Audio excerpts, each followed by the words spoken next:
নেই।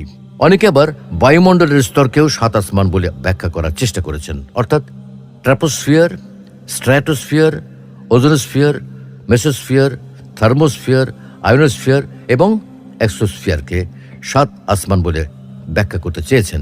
তবে বাস্তবে বায়ুমণ্ডলের স্তর যেহেতু সাতটি নয় বরং পাঁচটি, তাই এই ব্যাখ্যা গ্রহণযোগ্য নয়।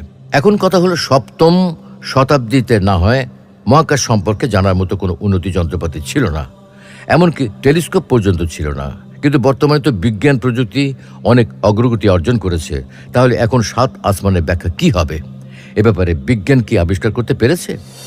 সাত আসমানের বৈজ্ঞানিক ব্যাখ্যা। প্রিয় দর্শক, সাত আসমানের বৈজ্ঞানিক ব্যাখ্যা যাওয়ার আগে কিছু বিষয় ক্লিয়ার করা দরকার।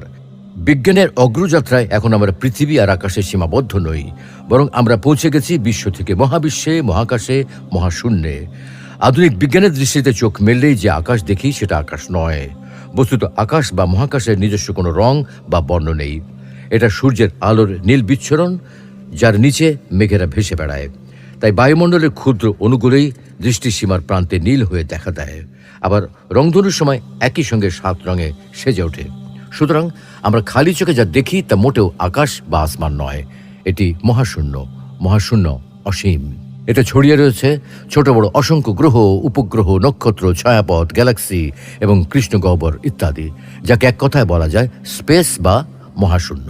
কিন্তু কোরআনের ভাষ্য মতে প্রথম মহাশূন্যের পর রয়েছে প্রথম মহাকাশ, তারপরে দ্বিতীয় মহাশূন্য এবং তারপর তৃতীয় মহাকাশ।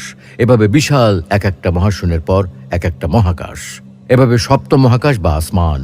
আধুনিক বিজ্ঞান এখনো পর্যন্ত যা আবিষ্কার করেছে তা হয়তো প্রথম মহাকাশ বা মহাবিশ্বের উপাদান মাত্র, এবং এই মহাবিশ্বের সীমানা বিশাল, অসীম, অনিঃশেষ, অকল্পনীয়।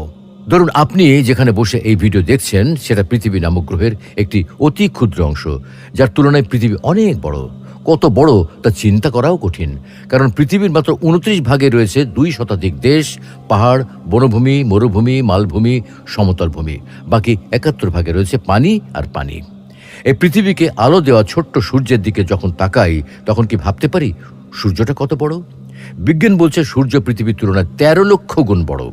পৃথিবী থেকে যার দূরত্ব হলো 149.77 মিলিয়ন কিলোমিটার বা প্রায় 15 কোটি কিলোমিটার। আবার সূর্য কেবল একটিমাত্র স্টার বা তারা, যাকে কেন্দ্র করে ঘুরছে পৃথিবী, মঙ্গল ও বৃহস্পতির মতো গ্রহ এবং তাদের উপগ্রহ। সূর্যের পর পৃথিবীর নিকটতম তারা হলো প্রক্সিমা সেন্টারাই, তারপর আলফা সেন্টারাই এ, আলফা সেন্টারাই বি, এমন করে ইটা ক্যারিনা, পেটেলজিউসের মতো অসংখ্য তারকা। পেটেলজিউস সূর্যের তুলনায় 33 কোটি গুণ বড়। এরকম